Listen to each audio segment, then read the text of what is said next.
नमस्कार, खबरों की खबर में आपका स्वागत है। मैं हूं संकेत उपाध्याय। भारत में आलू और प्याज के बिना क्या आप खाना बनाने और खाने की उम्मीद कर सकते हैं? सब्जियों में ये दोनों ऐसी सब्जियां हैं जिनके बिना किसी का भी खाना पूरा नहीं हो सकता। यही वजह है कि इन सब्जियों के भाव आम आदमी से लेकर किसानों की जेब तक सब पर भारी पड़ते हैं। अगर इनकी सप्लाई घट जाए तो भाव इतने बढ़ जाते हैं कि आम ग्राहक की जेब कट जाती है और इस वजह से यह खबर आती है कि लोगों के प्यास के आंसू निकल आए।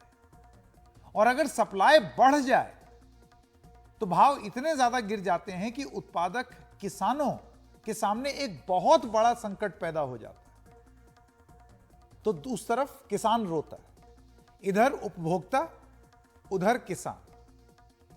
इन दोनों ऐसी ही स्थिति, ये जो दोनों हमने जैसे आपको बताया, चाहे वो प्याज हो चाहे वो आलू, तो आजकल बिल्कुल वैसी ही स्थिति बनी हुई। इन दिनों आलू और प्याज दोनों के ही भाव इतने गिर गए हैं कि उत्पादक किसान परेशान है।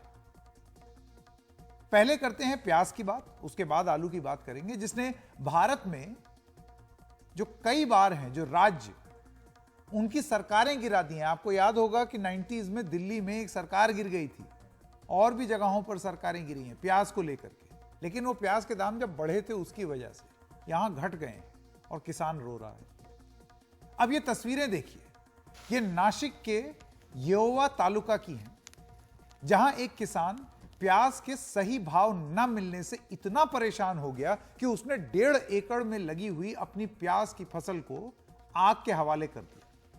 उसका यह कहना है कि जब मुझे सही भाव नहीं मिलेगा, मेरा लागत ही नहीं लग रही, मुझे मेरे लागत ही नहीं मिल रही, प्रॉफिट तो आप छोड़ दीजिए, तो फिर मैं क्या करूं?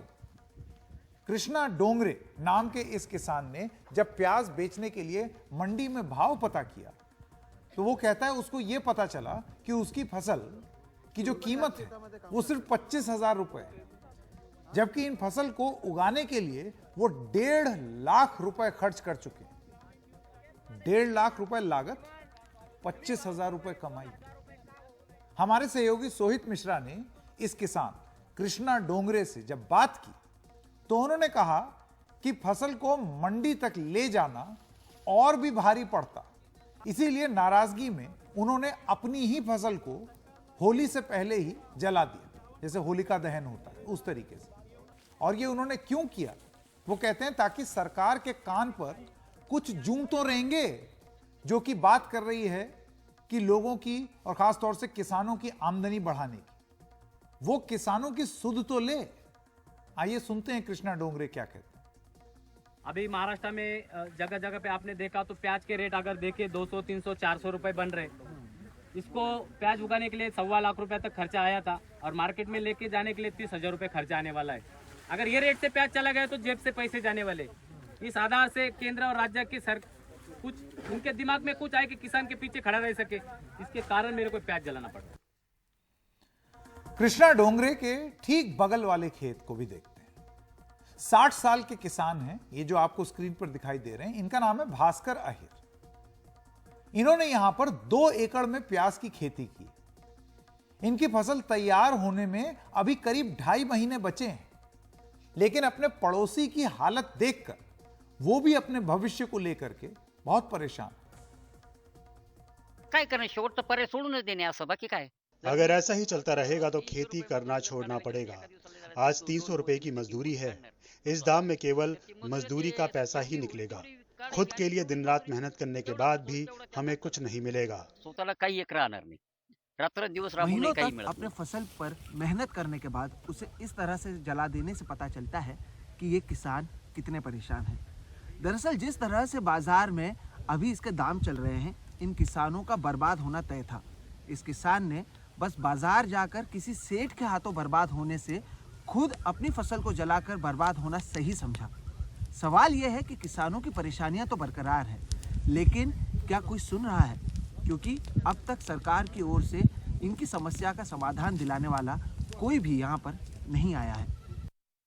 एशिया की सबसे बड़ी प्याज मंडी लासलगांव, ये नीलामी चल रही है और भाऊ साहब घोड़े जैसे सैकड़ों किसान यहां पर इस नीलामी के लिए पहुंचे हुए हैं। अपनी 6 क्विंटल प्याज के लिए भाऊ साहब घोड़े को प्रति क्विंटल 1000 रुपए मिलने की उम्मीद थी, लेकिन प्रति क्विंटल मिला कितना? 355 रुपए। उम्मीद थी 1000 की, मिला 355। प्याज की इस फसल के लिए उन्होंने करीब 2 लाख रुपए का कर्जा लिया था, लेकिन भारी नुकसान में प्याज बेचना पड़ा। यही हाल बाकी किसानों का भी। माझं 2 लाख रुपए कर्ज आहे माझ्यावर आणि हे कांद्याचे झाले मुझ पर 2 लाख का कर्ज है। इस प्याज के उपज के लिए मुझे 75,000 खर्च करना पड़ा, लेकिन खर्च भी नहीं निकल पा रहा है। कर्ज कैसे भरूं? सरकार से क्या कहें? आज तक सरकार ने क्या किया है? सरकारनं आतापर्यंत कधी काय केलं तर आता करायचे। ज्यादा से फार्मर को ये मालूम नहीं इधर नाफेड की खरीदी चल रही है और ज्यादा से ज्यादा लोग डरते हैं कि नाफेड का पेमेंट 10 के 12 दिन से ज्यादा आ जाता है और मार्केट मंडी में जो पैसा मिलता है वो कैश पेमेंट मिल जाता है, इसलिए ज्यादा से ज्यादा फार्मर आते नहीं इधर। तो किसानों का यह सवाल बहुत बड़ा है, सरकार ने क्या किया है और आगे क्या करने जा रही है? आप सोचिए, कोई चीज अगर 1.5 लाख रुपए की लागत में बनेगी, तैयार होगी, वो 25,000 रुपए अगर मूल्य लाएगी, तो फिर कैसे किसान का रोजी रोटी चलेगी? इन हालात में तो किसान टिक ही नहीं सकते। पहले से कर्ज में डूबे हुए हैं, ये सारे छोटे किसान हैं, वो और ज्यादा डूब जाएंगे। प्याज के इस निर्दयी बाजार को समझने के लिए प्याज के दामों पर आइए एक नजर डालते हैं। 5 मार्च 2022 को प्याज करीब 780 रुपए, 783 रुपए अगर एकदम एग्जैक्ट हो जाए, प्रति क्विंटल पर बिक रहा था। एक साल बाद 6 मार्च 2023 को प्याज 490 रुपए, यानी कि 489 अगर एकदम सही बताएं, रुपए क्विंटल के औसत भाव पर बिक रहा था। यानी कि आप देख रहे हैं एक साल के अंदर अंदर इसके दाम में कितनी गिरावट आई। बीते दिसंबर में प्याज के दाम 1850 रुपए प्रति क्विंटल मिल रहे थे, जो फरवरी के महीने में तेजी से गिरे और 1 मार्च को 540 रुपए प्रति क्विंटल तक आ गए और 6 मार्च को 489 रुपए प्रति क्विंटल पर गिर गए। इस तरह इसी 1 मार्च से 6 मार्च के बीच प्याज के भाव 9.4% गिर गए। 1 किलो प्याज उगाने की लागत 22 से 25 रुपए पड़ती है और लासल गांव के किसानों को औसतन 7 से 10 रुपए प्रति किलोग्राम का भाव मिल रहा है और 15 फरवरी के बाद तो उससे भी नीचे चला गया। सवाल यह है कि प्याज के दामों में अचानक यह गिरावट क्यों आई? इसके कई कारण हैं। उन कारणों पर बात करने से पहले थोड़ी जानकारी उन लोगों के लिए जो खेती किसानी से थोड़ा नावाकिफ रहते हैं, और इसमें मैं अपने आप को भी शामिल करता हूं। प्याज की खासियत यह है कि इसे भारत में फसलों के तीनों सीजन में लगाया जा सकता है, खरीफ, लेट खरीफ और रबी सीजन। खरीफ की फसल आपने सुनी होगी, यह फसल जून और जुलाई में लगती है और सितंबर से अक्टूबर में कटती है, जैसे धान, जिससे निकला चावल आप खाते हैं। इसके अलावा मक्का, ज्वार, बाजरा, तुअर, मूंग, उड़द, सोयाबीन, कपास, जूट, प्याज वगैरह। दूसरी फसल होती है लेट खरीफ, जो सितंबर अक्टूबर में लगाई जाती है और जनवरी से फरवरी में काटी जाती है। इसके अलावा रबी की फसल जो है वो भी आपने सुनी होगी, ये दिसंबर से जनवरी के बीच में बोई जाती है और मार्च और अप्रैल में काटी जाती है और इसमें शामिल होते हैं नॉर्थ एरिया में खासतौर से गेहूं, जौ, जई, चना, सरसों, प्याज। तो आप देख रहे हैं हर जगह आप प्याज लगाते हैं किसान। खरीफ की फसलों को फरवरी तक बाजार में बेचा जाता है और लेट खरीफ की फसल भी मई जून तक बाजार में आती रहती है। जो प्याज खरीफ और लेट खरीफ सीजन में होता है उसमें नमी ज्यादा होती है, जिसकी वजह से उसे अधिकतम 4 महीने तक ही स्टोरेज में रखा जा सकता है, जबकि रबी के मौसम में होने वाली प्याज सर्दियों और वसंत के समय उगता है। इसमें नमी कम होने के कारण इसे 6 महीने तक स्टोर करके रखा जा सकता है। रबी की फसल ही गर्मियां और मानसून के महीने में बाजार में आती है। इस बार प्याज के दामों में अचानक जो गिरावट आई है उसकी एक वजह है कि फरवरी के दूसरे हफ्ते में तापमान अचानक बढ़ गया। हम सब ने वो खबर देखी थी, हम लोग कह रहे थे कि इस बार गर्मी जल्दी आ गई। उसका असर देखिए किस तरीके से पड़ा किसान पर। गर्मी के इस झटके की वजह से ज्यादा नमी वाले प्याज की क्वालिटी गिर जाती है, जिससे उसका बल्ब अचानक सूख जाता है। बल्ब वो जगह है जहां से वो फूलता है। आमतौर पर किसान अब तक खरीफ की फसल ही बेच रहे थे या बेच रहे होते, लेकिन अचानक गर्मी बढ़ जाने से इस बार खरीफ और लेट खरीफ सीजन में पैदा हुआ प्याज किसानों को मजबूरन बाजार में जल्दी उतारना पड़ा, क्योंकि उसे स्टोर करना संभव नहीं है। नासिक की मंडी में दिसंबर में जहां 15,000 क्विंटल प्याज प्रतिदिन आ रहा था, वहीं पिछले दिनों वो 30,000 क्विंटल, यानी कि जस्ट डबल हो गया। अब जाहिर सी बात है, ये इकोनॉमिक्स है, ये अर्थव्यवस्था है। कोई चीज अगर 5 है वो एकदम से 10 हो जाएगी, तो यानी कि वो बहुतायत में उपलब्ध है, और बहुतायत में उपलब्ध है तो मंडी में उसका दाम कम हो जाएगा, यानी कि किसान को जो लागत लगी है उसको वो भी नहीं मिलेगी।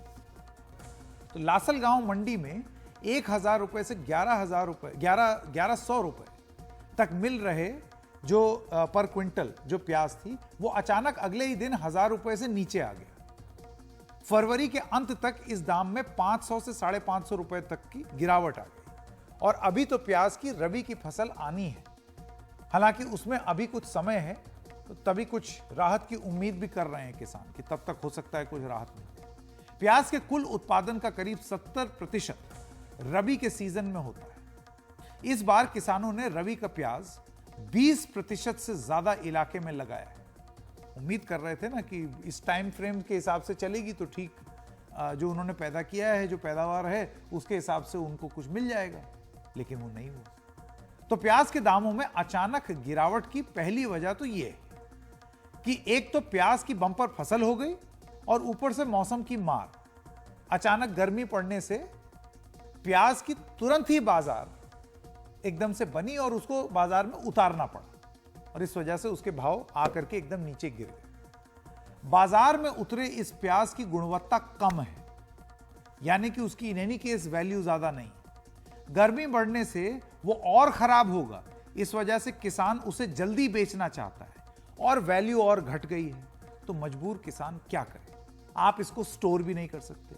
सरकार किसानों से नेफेड, यानी कि national agricultural cooperative marketing federation, इसके जरिए प्याज खरीदती है, लेकिन अभी नेफेड की खरीद में तेजी नहीं आई है। किसानों की मांग है कि प्याज के लिए 1,500 रुपए प्रति क्विंटल दाम किसानों को दिया जाए, और कहां उसकी वैल्यू देखिए 400 450 आ गई। नेफेड ने कहा है कि नासिक जिले में प्याज खरीद केंद्र खरीदेगा, और किसान अपने अच्छी क्वालिटी के और सूखे प्याज इन केंद्रों में लेकर आए। इनकी पेमेंट ऑनलाइन की जाएगी। रबी सीजन के प्याज की खरीद इस बार अप्रैल से शुरू होगी। निर्यात में आने वाली अड़चन भी एक वजह है। बांग्लादेश, सऊदी अरब, श्रीलंका में निर्यात के समय लगने वाले कर के कारण भी मांग में कमी आई है, तो वो बाहर भी नहीं जा सकता। यह भी नहीं कि आप विदेश बेच दें। यह बताना भी जरूरी है कि प्याज की कमी के दौरान निर्यात कम करने के लिए सरकार आमतौर पर एक रेट फिक्स करती है, और किसान इस रेट से कम पर प्याज निर्यात नहीं कर सकते। इसे मिनिमम एक्सपोर्ट प्राइस कहा जाता है। मिनिमम सपोर्ट प्राइस नहीं, एक्सपोर्ट प्राइस, कि इतने इससे कम दाम में आप बाहर नहीं बेच सकते। इस समय यह प्राइस भी एक अड़चन बन गया है। यह हाल तब है जब इन दिनों दुनिया के कई देशों में प्याज का संकट है। उनको भारत से प्याज अगर चली जाती है, वहां पर यहां बंपर है, और विदेश में कई जगह संकट है, तो यह फिक्स हो सकता है। लेकिन जब तक यह गैप भरा जाएगा, उतने में किसान क्या करेगा? फसल बर्बाद होती रहेगी। भारत में प्याज के वार्षिक उत्पादन का करीब 40% अकेले महाराष्ट्र में होता है। यह करीब 2.5 से 2.6 करोड़ टन सालाना है, जिसकी करीब 1.5 से 1.6 करोड़ टन निर्यात होता है। महाराष्ट्र के अलावा मध्य प्रदेश करीब 16 से 17% प्याज का उत्पादन करता है। कर्नाटक 9 से 10, गुजरात 6 से 7, राजस्थान और बिहार 5 से 6% प्याज का उत्पादन करते हैं। इस बार अच्छा मानसून होने के कारण मध्य प्रदेश, राजस्थान, कर्नाटक और गुजरात में किसानों ने प्याज ज्यादा इलाके में लगाई। इन सभी जगहों में एक साथ प्याज बाजार में आने से खरीफ के प्याज की सप्लाई बढ़ गई, और यह भी प्याज के दाम गिरने की एक बहुत बड़ी वजह है। आपको याद होगा, बहुत पहले एक स्कीम की शुरुआत हुई थी, बजट में अनाउंस किया गया था एक टॉप स्कीम, ताकि टोमेटो अनियन और पोटैटो के लिए। और वो स्कीम उस समय जो बजट रखा गया था उसके लिए 500 करोड़ रुपए का था, जो कि बहुत कम था। लेकिन चलिए एक शुरुआत हुई। उस स्कीम को आगे आगे लेके जब चलने की बात हुई तो उसका नाम बदल दिया गया, फिर उसका ग्रेन का नाम कर दिया गया, ताकि उसमें हर एक तरीके की जो सब्जी और फल जो है वो भी उसके अंदर इंक्लूड कर दिए जाएं। और इसका एक MIS स्कीम के माध्यम से, यानी मार्केट इंटरवेंशन स्कीम के माध्यम से 1500 करोड़ रुपए का प्रावधान किया गया था, जहां पर नेफेड को या और संस्थाओं को ऐसी इंटरवेंशन करने की जरूरत पड़े तो उसके लिए ये बजट का प्रोविजन था। लेकिन हमने देखा कि इस बजट में उस एलोकेशन को कम कर कर मात्र 1 लाख रुपए रख दिया गया। यानी कहने का मतलब है कि सरकार ने प्रैक्टिकली वो स्कीम जो है उससे भी पीछे हाथ खींच लिए। दूसरी बात यह है कि सबसे महत्वपूर्ण जो फोकस होना चाहिए था इतने सालों से, वो ये है कि किसान को ये हमें सुनिश्चित करना पड़ेगा कि उसको एक मिनिमम सपोर्ट प्राइस सरकार अनाउंस करे और वो किसान को मिले ही मिले, चाहे फसल उसको फेंकनी पड़े या फसल की मार्केट ना मिले या फसल के दाम ना मिले, लेकिन किसान को उसका जो दाम है वो जरूर मिलना चाहिए।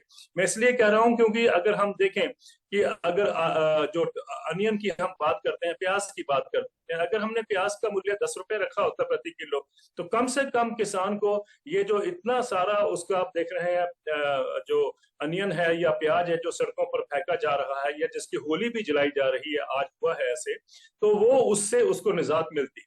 और वो जो है चाहे भावांतर स्कीम के माध्यम से हो, चाहे डेफिशिएंसी पेमेंट स्कीम के माध्यम से हो, चाहे ये एक एलोकेशन करनी चाहिए कि भाई इतना इतना हम जरूर जो किसान को है वो दे पाएंगे कि प्राइस उसको जिसमें उसकी कॉस्ट ऑफ प्रोडक्शन प्लस कुछ प्रॉफिट जो है उसको परसेंटेज कम से कम वो उसको मिले। तो मेरा मानना है कि मिनिमम सपोर्ट प्राइस की स्कीम को हमें लागू करना पड़ेगा। और तीसरी बात यह है कि जब हम कैपिटल इन्वेस्टमेंट की बात करते हैं इस देश में, तो वो कैपिटल इन्वेस्टमेंट अक्सर हम देखते हैं कि वो हाईवेज के लिए, फ्लाईओवर्स के लिए या रियल एस्टेट के लिए, वहां पर तो हम कैपिटल इन्वेस्टमेंट करते हैं।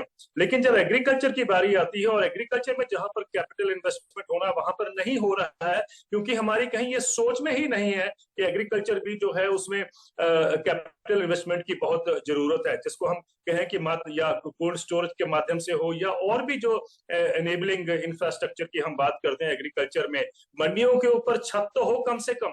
आज देख रहे हैं कि मध्य प्रदेश में बहुत जगह पे जो दालें हैं वो भीग रही हैं क्योंकि मंडियों के ऊपर छत नहीं है और बारिश हो रही है। कहने का तात्पर्य यह है कि हमने इन्वेस्टमेंट, कैपिटल इन्वेस्टमेंट एग्रीकल्चर में नहीं की है। यही एक कारण है कि हम शायद ये मानकर चले हैं कि हमें लोगों को खेती से निकालकर ही शहर में लाना वही एक ग्रोथ का रास्ता है, लेकिन नहीं, ग्रोथ का रास्ता जो है वो हमें एग्रीकल्चर को इकोनॉमिकली वायबल और प्रॉफिटेबल करना है, और वही एक रास्ता है जिसमें से सबका साथ और सबका विकास हो पाए।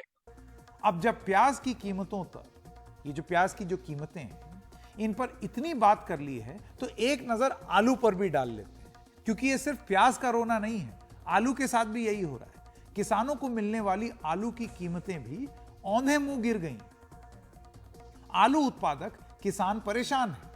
हालत यह है कि आलू ना तो कोई मंडी में पूछ रहा है उसको, और ना ही कोल्ड स्टोरेज जो होता है जिसमें कोल्ड स्टोरेज में आप आलू बिखेर के रख सकते हैं, वहां पर भी आप रख पा रहे हैं, क्योंकि इतनी सारी हो गई, कितना कोल्ड स्टोरेज में आप रख लेंगे। उत्तर प्रदेश के हापुड़ से अदनान और रवीश रंजन शुक्ला की यह रिपोर्ट देखिए। हापुड़ के कोल्ड स्टोर के बाहर आलू से भरे ट्रैक्टर ट्रालियों की ये कतारें खत्म होने का नाम नहीं ले रही हैं। कोल्ड स्टोर में 50 किलो का कट्टा रखने के लिए किसानों को 130 रुपए भले ही देने पड़ रहे हों, लेकिन किसानों में आलू को मंडियों में बेचने के बजाय कोल्ड स्टोर में रखने की होड़ क्यों मची है, ये जानने के लिए हम हापुड़ से करीब 10 किलोमीटर दूर बाबूगढ़ के एक किसान सुरेंद्र सिंह के खेत पर पहुंचे। खेत से आलू निकाला जा रहा है, लेकिन इस आलू को मंडियों में खरीदार नहीं मिल रहे हैं। हालात ये हैं कि 50 किलो के कट्टे का दाम महज 300 से 350 रुपए ही मिल रहा है, यानी आलू 6 से 7 रुपए किलो ही खरीदा जा रहा है। बिल्कुल मामला खराब है जी, बिल्कुल मंडी में कोई पूछने को तैयार नहीं है। स्टोर में लाइन लगी पड़ी है, लागत इतनी आ रही है, दवाई में कीटनाशक में इतनी और मजदूरी में इतनी बढ़ी पड़ी है जिसका वो ठिकाना नहीं। किसान को बिल्कुल, ये लोग कहते हैं कि आय दुगनी, आय और घट गई, आय तो घट गई किसान की, मजदूरी अपने आप बढ़ गई, कोल्ड स्टोर की किराया अपने आप बढ़ गया, मजदूर की मजदूरी अपने आप बढ़ गई, किसान का क्या बढ़ा। पश्चिमी उत्तर प्रदेश के ज्यादातर आलू किसानों को इसके चलते भारी घाटा उठाना पड़ रहा है। जितेंद्र नाम के किसान ने 20 बीघे में चिप्सियाना नाम का आलू लगाया था। प्रति बीघे करीब 15 से 16 हजार की लागत लगी, लेकिन अब उनके आलू का दाम 12,000 रुपए ही मिल रहा है। लिहाजा वो आलू को मंडियों में बेचने के बजाय अब कोल्ड स्टोर में रखने जा रहे हैं। आलू को लेकर क्या स्थिति है? स्थिति खराब है आलू की, इस बार मंदा है और लागत निकलना भी कैड़ा हो रहा है। चिप्सोना जो कि फर्स्ट क्वालिटी का आलू है वो लगभग 400 रुपये के आसपास बिक रहा है मंडियों में, और लागत का हिसाब लगाया जाए तो इतनी तो लागत ही बैठ रही है किसान। दरअसल इस साल आलू की खेती का रकबा बढ़ने से किसानों को ज्यादा नुकसान उठाना पड़ रहा है। उत्तर प्रदेश में आलू का सबसे ज्यादा उत्पादन होता है। पिछले साल जहां 6.2 लाख हेक्टेयर में आलू की बुआई हुई थी, इस साल ये रकबा बढ़कर 6.94 लाख हेक्टेयर हो गया है। इसी के चलते आलू के दाम में भारी गिरावट आ गई है। लेकिन इन सब के वजह से आलू के खरीदार तो खुश हैं, लेकिन किसान परेशान हैं। हापुड़ से अदनान के साथ रवीश रंजन शुक्ला, एनडीटीवी इंडिया। तो देखिए किस तरीके से अभी भी किसान मोहताज हैं। बहुत ज़्यादा दाम बढ़ेगा तो वो उसका फ़ायदा जो है लोगों तक नहीं पहुंचेगा, लोगों का आलू और प्याज महंगी हो जाएगी, लेकिन बीच में कोई मज़ा ले लेगा। बहुत दाम घट जाएगा तो भी किसान को बेनिफिट नहीं दिया जाएगा, यानी कि बीच में कोई फ़ायदा कर रहा है। ये बीच में जो फ़ायदा ले रहे हैं ये कौन है, ये सवाल आपको अपने आप से पूछना होगा। आइए रुक करते हैं अगली खबर का। पिछले 2-3 दिनों से एक मुद्दा काफी चर्चा में है और वो ये कि बिहार के प्रवासी मजदूर काफी डरे हुए हैं और भारी संख्या में तमिलनाडु छोड़कर अपने घरों तक जा रहे हैं। ये पूरा डर कुछ फर्जी वीडियो के जरिए फैलाया गया है, जिसे लेकर तमिलनाडु की पुलिस और बिहार पुलिस अब कार्रवाई कर रही है। बीजेपी और डीएमके के बीच हिंदी भाषी मजदूरों पर फर्जी हमले को लेकर सियासत चल ही रही थी कि अब बिहार में जमीन तलाशते रामविलास पासवान के बेटे चिराग पासवान चेन्नई पहुंचे, स्थानीय मजदूरों से मुलाकात की। अगर ये फेक न्यूज भी है तो भैया कौन लोग हैं जो इस फेक न्यूज को फैला रहे हैं? कौन लोग हैं जो ये डिवाइड क्रिएट करना चाह रहे हैं? उन लोगों को भी आपको चिन्हित करना होगा और उन लोगों के साथ भी कड़ी कार्रवाई आप लोगों को करनी होगी। अगर कोई एक भी तस्वीर या एक भी वीडियो अगर सही है तो वो गलत है, और उन लोगों को भी चिन्हित किया जाना चाहिए जो ऐसी घटनाओं को अंजाम देने का काम कर रहे हो। कड़ी से कड़ी कार्रवाई की जानी चाहिए। बिहार के अधिकारियों का डेलीगेशन भी इससे पहले त्रिपुर में हिंदी भाषी मजदूरों से मिलकर उन्हें भरोसा दिलाता दिखा, लेकिन डर अब भी इनके मन में समाया हुआ है। मैं घर जा रहा हूँ आज। लेकिन वापस आएंगे? वापस आएंगे, थोड़ा इधर माहौल थोड़ा खराब हुआ था। अभी ठीक है ना? अभी ठीक नहीं है, अभी ठीक होगा तो हम लोग आएंगे। मार काट का फर्जी वीडियो जिस तरह से सोशल मीडिया प्लेटफॉर्म पर शेयर हुआ, उससे तमिलनाडु में हालात बिगड़ने लगे। वहां की फैक्ट्रियों में 25 लाख के आसपास उत्तर भारत के मजदूर काम करते हैं। वो घबरा गए। रेलवे स्टेशन पर भीड़ बेकाबू होने लगी। ऐसे में तमिलनाडु और बिहार के मुख्यमंत्रियों ने अफवाह फैलाने वालों के खिलाफ सख्त कार्रवाई का मन बनाया। तो अब बिहार के जमुई से अमन कुमार नाम के एक शख्स की गिरफ्तारी हुई है। उस पर सोशल मीडिया में भ्रामक वीडियो शेयर करने का आरोप है। सोशल मीडिया या दूसरे माध्यम से अफवाह फैलाने वालों की धरपकड़ के लिए बिहार पुलिस ने 10 अधिकारियों की विशेष टीम बनाई है। तमिलनाडु की एसआईटी दिल्ली और आसपास के इलाकों में सोशल मीडिया पर अफवाह फैलाने वालों को तलाश रही है, जिसमें बीजेपी के प्रवक्ता भी शामिल हैं। तमिलनाडु पुलिस ने 3 एफआईआर दर्ज की है, जिसमें एक राष्ट्रीय दैनिक भी शामिल है। इधर बिहार पुलिस अफवाहों से दूर रहने की सलाह दे रही है। और वीडियो को जारी किया गया जिसमें था कि बिहार के रहने वाले लोगों के साथ में वहाँ के स्थानीय निवासी मारपीट कर रहे हैं, जबकि यह पाया गया कि झारखंड एवं बिहार के बीच की घटना है। इसमें तमिलनाडु का कोई लेना देना नहीं है। इसके अलावा तमाम उकसाने वाले, भड़काने वाले मैसेज और पोस्ट भी वहाँ किए गए हैं और उसके संबंध में भी जो है हम लोगों ने 4 लोगों पर नामजद जो हमारे गड़बड़ पोस्ट थे, वीडियो थे, उस पर प्राथमिकी दर्ज की गई है। एक व्यक्ति को हमने गिरफ्तार किया है। तमिलनाडु सरकार ने अगर वक्त रहते कार्रवाई न की होती तो वहां बड़े पैमाने पर हिंसा हो सकती थी। ऐसा नहीं है कि सोशल मीडिया पर फर्जी पोस्ट के सहारे हिंसा भड़काने की ये पहली कोशिश हो। पहले भी ऐसा कई बार हो चुका है और हिंसा भी हुई है, लोगों की जान भी गई है। लेकिन कानून की कमजोरी का फायदा उठाकर असामाजिक तत्व बच निकलते हैं। पटना से मनीष कुमार के साथ बेंगलुरु से निहाल Kidwai, NDTV India.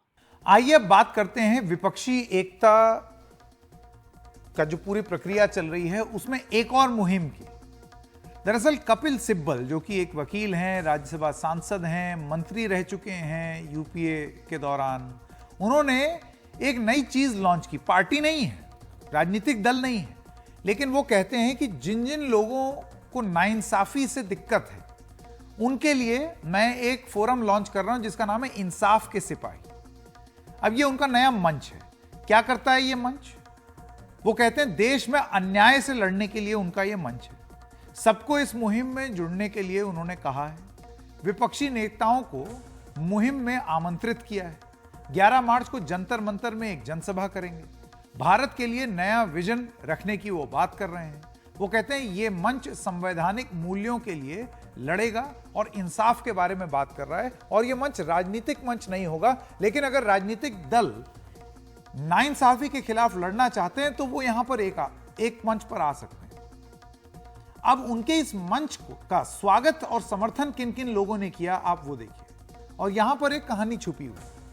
Akhilesh Yadav Samajwadi party, Arvind Kejriwal आम आदमी पार्टी संयोजक, हेमंत सोरेन झारखंड मुक्ति मोर्चा के अध्यक्ष, उद्धव ठाकरे अध्यक्ष हैं शिवसेना यूबीटी के, तेजस्वी यादव आरजेडी के, पिनरई विजयन सीपीएम के, लेफ्ट भी है इसमें, भूपेश बघेल यानी कि कांग्रेस भी है, शिरोमणि अकाली दल जो कि एनडीए में था वो भी समर्थन कर रहा है।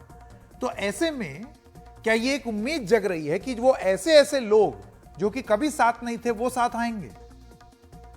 इंसाफ के सिपाही में कपिल सिब्बल का ये जो मंच है इसमें कुछ दिक्कतें भी हैं और कुछ सवाल है।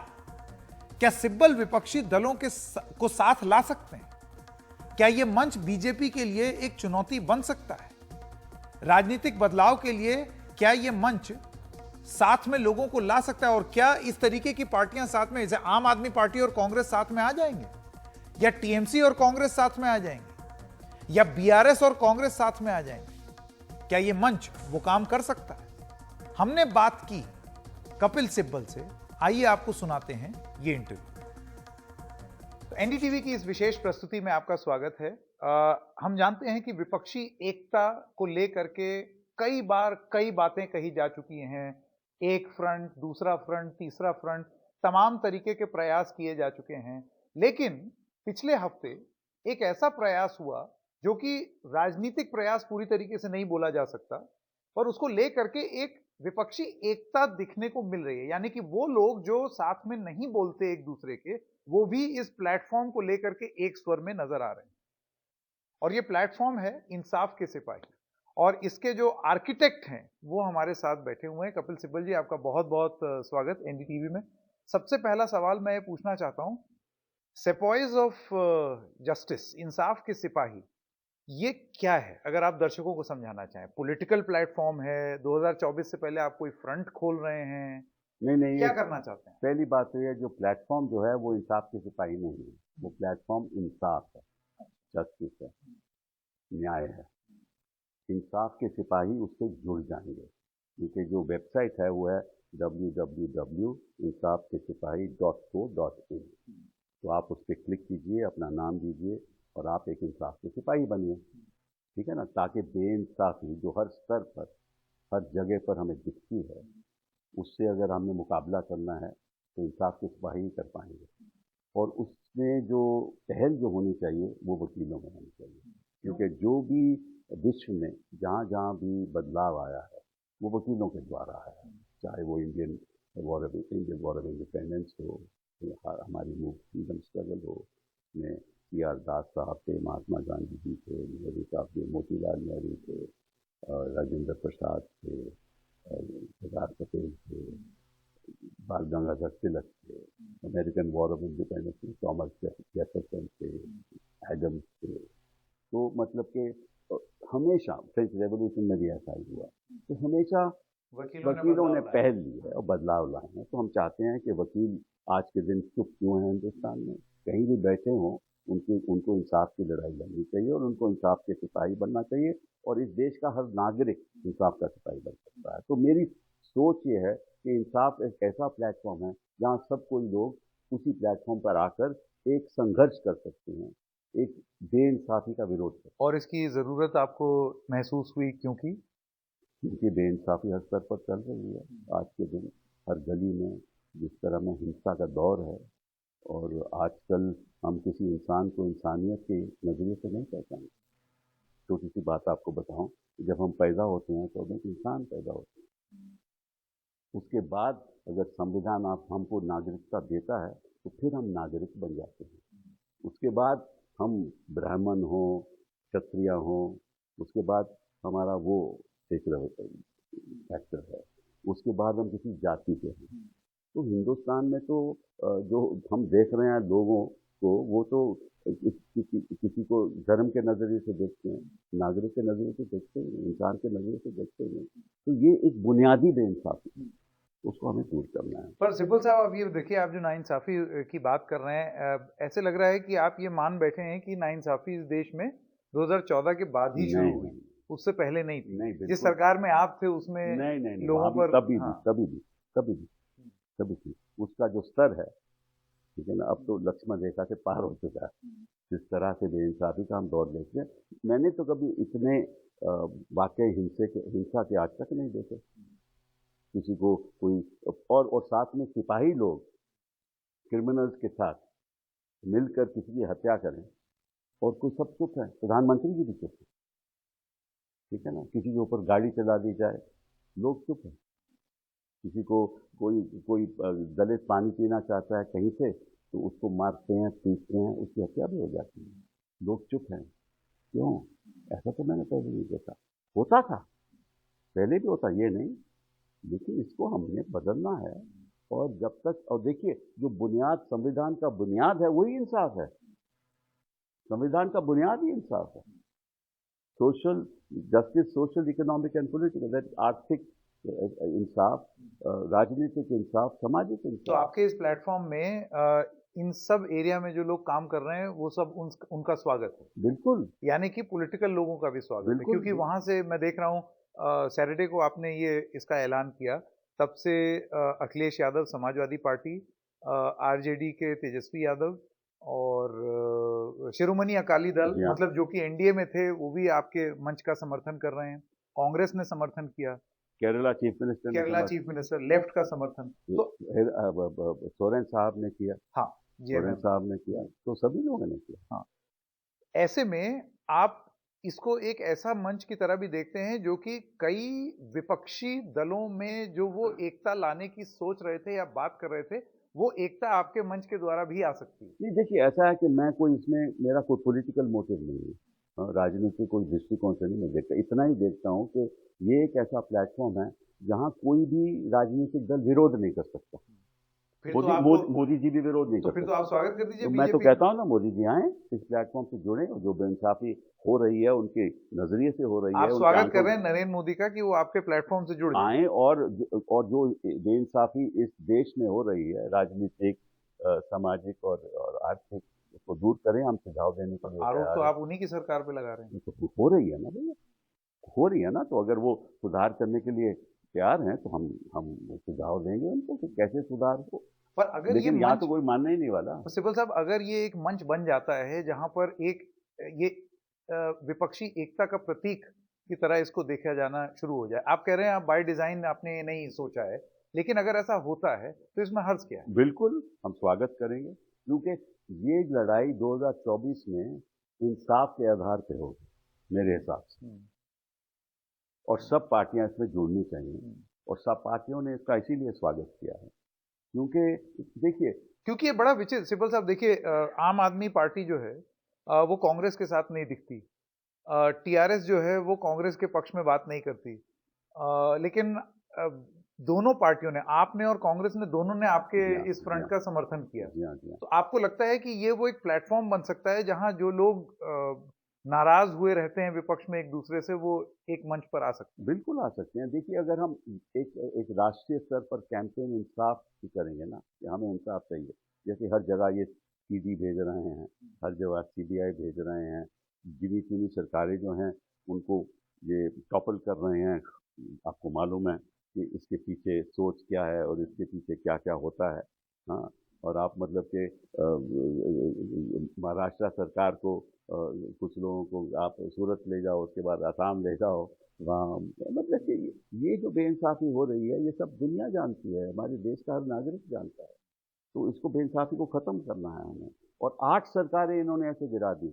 कोई ऐसा है उदाहरण किसी भी लोकतंत्र में विश्व में कि आप चुनी हुई सरकारें गिरा दो और दुरुपयोग करो अपना कानून का दुरुपयोग करके, और कोर्ट चुप है। मतलब अगर कल को कोई एमएलए आता है और ये बोलता है कि मेरे ऊपर दबाव बनाया जा रहा है, ईडी सीबीआई जो है वो मुझे तंग कर रही है, तो क्या वो उम्मीद रख सकता है कि इंसाफ के सिपाही जो है वो उसकी मदद करेगा? बिल्कुल बिल्कुल करेंगे, और लेकिन उसकी जब वो दूसरी तरफ जाता है तो वो खुश रहता है, क्योंकि उसको खुश कर देते हैं तो उसकी कोई दिक्कत नहीं होती। ये हमें बंद करना है। अगर ऐसा कोई करे, ऐसा कोई डिफेक्शन हो, तो उसको ये अनुमति नहीं होनी चाहिए कि वो अगला इलेक्शन लड़ सके और कोई पब्लिक वो वॉशिंग मशीन का आरोप कि उधर गए और साफ होकर निकले। हाँ, बिल्कुल बिल्कुल बिल्कुल। और जैसे कई निकले हैं ऐसे जिनके ऊपर आरोप थे, चाहे वो असम में थे, चाहे वो पश्चिम बंगाल में थे, आप जानते हो, मैं नाम नहीं लेना चाहता, उनके सब बंद है। और इनके खिलाफ पिछले कुछ दिनों में, जो सालों में 121 वाकये हुए ईडी रेड के, उसमें से 115 विपक्ष के लोग हैं। तो ये तो एक तरफिया काम हो रहा है। नहीं, अब जैसे आज ही का एक प्रकरण आपको बताएं, सीबीआई राबड़ी देवी जी के घर पहुंची है, इसको आप किस तरीके से क्या इसको आप इनजस्टिस की कैटेगरी में डालेंगे, नाइंसाफी की कैटेगरी? बिल्कुल डालेंगे। इनको मिलेगा क्या? आपको मालूम है लालू जी की हालत, स्वास्थ्य की हालत, किडनी ट्रांसप्लांट हुई है, तो बेचारे भाषण नहीं दे सकते, जा नहीं सकते कहीं, आप उनके घर में रेड कर रहे हो। जब आपको मालूम है कि आपको कुछ मिलने नहीं वाला, अगर आप इसकी चार्जशीट फाइल भी करोगे, ट्रायल कब होगी? ठीक है ना? और क्यों कर रहे हो आप? साफ जाहिर है कि वहाँ एक अलायंस बना हुआ है। हाँ, और आप तेजस्वी पर प्रेशर लाना चाहते हो। मैंने इसके बारे में ट्वीट भी किया है। ये तो बड़ी बेइंसाफी की बात है। लेकिन सरकार पलट के ये कह सकती है ना, कि एजेंसी कह सकती है कि हम तो एक जांच कर रहे हैं, तो करिए ना, तो प्रोसेस है। आप सब पे जांच करिए ना, अपने लोगों को भी जांच करिए। ये क्यों उस एजेंसी से पूछिए कि तुम्हें ऐसा कोई नहीं मिला जो बीजेपी का मंत्री है पिछले 2014 के, जिसके ऊपर आपने जांच चलाई है काम, या ईडी ने काम किया है? ईडी जो है वो तो सरकार की वैलेंटाइन हो गई है। फिर सीबीआई क्या है? सीबीआई तो एक टेम्पररी गर्लफ्रेंड है। क्यों? क्योंकि स्टेट की कंसेंट लेनी पड़ती है। हाँ, तो फिर टेम्पररी जा सकती है, बट ईडी तो परमानेंट है।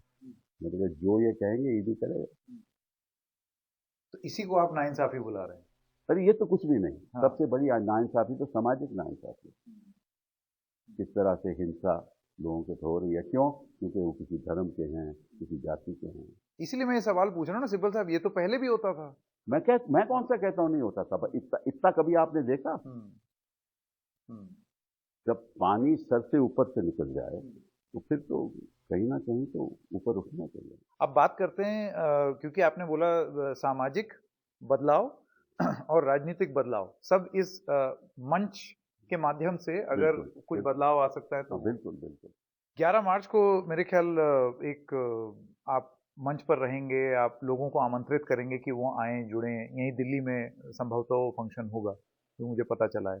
मैं आपसे ये जानना चाहता हूं कि अगर उस मंच पर राजनीतिक दल जो कि साथ नहीं आ रहे हैं किन्हीं कारणों की वजह से, अगर वो उस मंच पर आते हैं, तो क्या देखिए अपना मंच मुहैया कराएंगे विपक्षी एकता मैं सच्चाई बात, मैं आप सच बात बोलूं कि मैं जिस दिन मैं राजनीतिक दल मंच पे बैठा लिया ना, तो आप ही लोग चलाएंगे कि वो राजनीतिक दल नहीं आया क्योंकि दूसरा राजनीतिक दल वहां था। मेरा ये लक्ष्य नहीं है। ये मेरा एक मूवमेंट, एक सामाजिक मूवमेंट है, राइट, ए नेशनल मूवमेंट की तरह से है, ताकि हम सुधार लाएं और ऐसा सुधार लाएं कि फ्यूचर हिंदुस्तान पर देखकर क्या हमें करना चाहिए, राष्ट्रीय स्तर पर, अपने राज्यों के स्तर पर, संविधान में क्या चेंज होना चाहिए, कैसे 80 करोड़ लोगों को जो आज के दिन मार्जिन में रहे हैं, जिनकी आमदनी 5,000 से भी कम है, कैसे उनकी जिंदगी में सुधार आए, ये सब चीजें हमें हम करना चाहिए। पर बिना राजनीतिक दलों के सहयोग के तो नहीं तो होगा। इसीलिए अगर हम कॉमन प्लेटफॉर्म इंसाफ का बनाएंगे तो और इसी मुहिम के साथ हम आगे बढ़ेंगे तो हम 2024 की लड़ाई लड़ सकेंगे। इसी से जुड़ा हुआ मेरा सवाल है, आपने देखा होगा कि ये आपने मंच बनाया, इसका स्वागत कांग्रेस ने किया, आम आदमी पार्टी ने किया। अभी एक चिट्ठी लिखी है मनीष सिसोदिया की गिरफ्तारी को लेकर के, विपक्ष के कई दलों ने, उसमें कांग्रेस नहीं है। तो आपको लगता है ये कॉन्ट्रडिक्शंस हैं जो कि विपक्षी एकता बनने नहीं देते? राजनीतिक कॉन्ट्रडिक्शंस रहेंगे, लेकिन इंसाफ के प्रति कोई कॉन्ट्रडिक्शन नहीं हो सकती, क्योंकि सभी चाहेंगे कि इंसाफ होना चाहिए। उनका दृष्टिकोण अलग होगा इंसाफ के प्रति, लेकिन इंसाफ तो होना चाहिए ना। तो वो लड़ाई हम रीजनल लेवल पे भी लड़ सकते हैं, डिस्ट्रिक्ट लेवल पे भी लड़ सकते हैं और राष्ट्रीय लेवल पे भी लड़ सकते हैं। तो मतलब जो प्लैंक है 2024 का, जिस पर चुनाव लड़ा जाए, मेरी सोच है, ये मेरी सोच है। आपको लगता है इसमें राजनीतिक दल इस सोच से जुड़ेंगे? तो वक्त बताएगा, मैं तो प्रयास ही कर सकता हूँ। पर आप चाहते हैं ऐसा हो? हाँ, बिल्कुल चाहता हूँ, बिल्कुल चाहता हूँ। और आपको उम्मीद है कि आप सफल होंगे इस प्रयोग में? उम्मीद के लिए तो हम जिंदा हैं। एक आरोप आप पर यह भी लग सकता है कि आप कह रहे हैं कि वकीलों ने बदलाव लाया है, तो कहीं कपिल सिब्बल की चाहत तो नहीं है कि वो महान हो जाएं, महात्मा गांधी की श्रेणी में आप अपने आप को? मैं आज 75 साल का हूँ, मुझे कुछ नहीं करना। मैंने कोई राजनीतिक पार्टी लॉन्च नहीं कर रहा हूँ। मैंने कहा नहीं कि मुझे कुछ चाहिए व्यक्तिगत रूप में। मुझे समाज ने इतना कुछ दिया है, हमारी अपनी लीगल फ्रेटर्निटी ने इतना कुछ दिया है और पॉलिटिकल पार्टीज ने इतना कुछ दिया है, इंक्लूडिंग द कांग्रेस पार्टी। हाँ, मुझे और कोई चाहत नहीं है। मैं तो चाहता हूँ कि समाज का जो बुनियादी तौर पे जो हार हो रहा है, जो अटैक हो रहा है, उसमें बदलाव हो और छोटा आदमी, गरीब आदमी, वो अपना सर उठाकर आगे। पर इंसाफ के नाम पर आपको लगता है जितने राजनीतिक दल जुड़े हैं आपके दल से, आप उनका स्वागत करेंगे और स्वागत योग्य है? 2024 के लिए अगर उसमें कुछ बदलाव आता है तो वो भी सही? बिल्कुल बिल्कुल बिल्कुल। और उसमें आप मोदी जी को भी आमंत्रित करें? बिल्कुल कहेंगे, आइए। बिल्कुल बिल्कुल। बहुत बहुत धन्यवाद कपिल सिब्बल जी हमसे बात करने के लिए।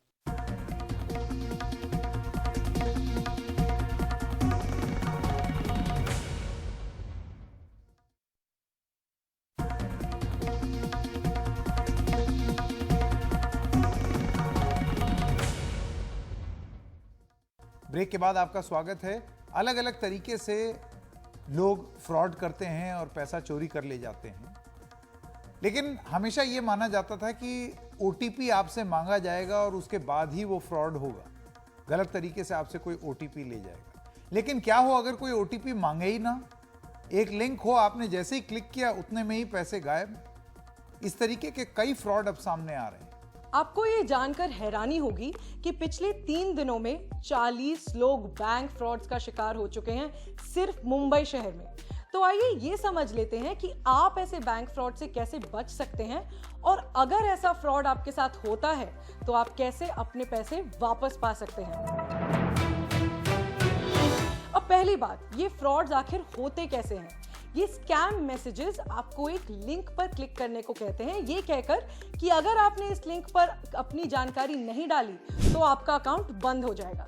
ये मैसेजेस या कॉल्स फिर आपसे आपकी जरूरी जानकारी मांगते हैं, जैसे कि आपका ओटीपी, मोबाइल पिन और पैन। जैसे ही आप ये इंफॉर्मेशन डालते हैं, आपके पैसे आपके बैंक अकाउंट से कट जाते हैं। तो पहली जरूरी बात यह है कि आपको कभी ऐसे लिंक्स पर क्लिक नहीं करना है जो किसी अनजान नंबर से आए हों। कोई भी बैंक कभी आपको किसी पर्सनल नंबर से मैसेज नहीं करेगा, पर बैंक मैसेजेस हमेशा बैंक की ऑफिशियल आईडी से होंगे, जैसा आप इस ICICI बैंक के मैसेज में देख सकते हैं। अब दूसरी अहम बात यह है कि आपका बैंक आपसे सेंसिटिव इंफॉर्मेशन जैसे मोबाइल पिन या OTP या UPI कभी मांगेगा ही नहीं। तो अगर कोई अनजान कॉल या मैसेज आपसे ये जानकारी मांग रहा है तो ये साफ है कि वो एक फ्रॉड है। अब ये याद रखना भी बहुत जरूरी है कि आपके अकाउंट से पैसे तब तक नहीं कट सकते जब तक आप अपना OTP नहीं देते। तो अपना OTP आपको कभी किसी अनजान कॉलर या किसी अनजान वेबसाइट पर नहीं देना चाहिए। किसी भी वेबसाइट पर अपनी जरूरी बैंकिंग जानकारी डालने से पहले आप ये जरूर चेक कर लें कि वो आपके बैंक की ऑफिशियल वेबसाइट है या नहीं। अगर आपको कोई लिंक मैसेज में मिलता है तो आप तुरंत एक गूगल सर्च से ये देख सकते हैं कि वो लिंक आपके बैंक की ऑफिशियल वेबसाइट से मिलता है या नहीं। अगर फिर भी आपको डर है कि आपका बैंक अकाउंट सस्पेंड ना हो जाए या आपका KYC अपडेटेड नहीं है तो आप सीधा अपने बैंक को कॉल कर सकते हैं या ब्रांच जा सकते हैं, क्योंकि एक बैंक कभी इस तरह की इंफॉर्मेशन आपसे मैसेज या कॉल के जरिए नहीं मांगेगा। अब अगर फिर भी आपके साथ ऐसा कोई फ्रॉड हो जाता है तब भी आपका सारा पैसा हमेशा के लिए गया नहीं है। अगर आप 3 दिन में ये फ्रॉड अपने बैंक को रिपोर्ट करते हैं तो बैंक 10 दिन में आपके खोए हुए पैसे आपको वापस देगा। आपको साइबर फ्रॉड हेल्पलाइन नंबर 1930 पर भी तुरंत फ्रॉड रिपोर्ट करने चाहिए। तो इन सरल स्टेप से आप अपने पैसे को बचा सकते हैं और बैंक फ्रॉड से बच सकते हैं। और खबरों की खबर में आज इतना ही। नमस्कार।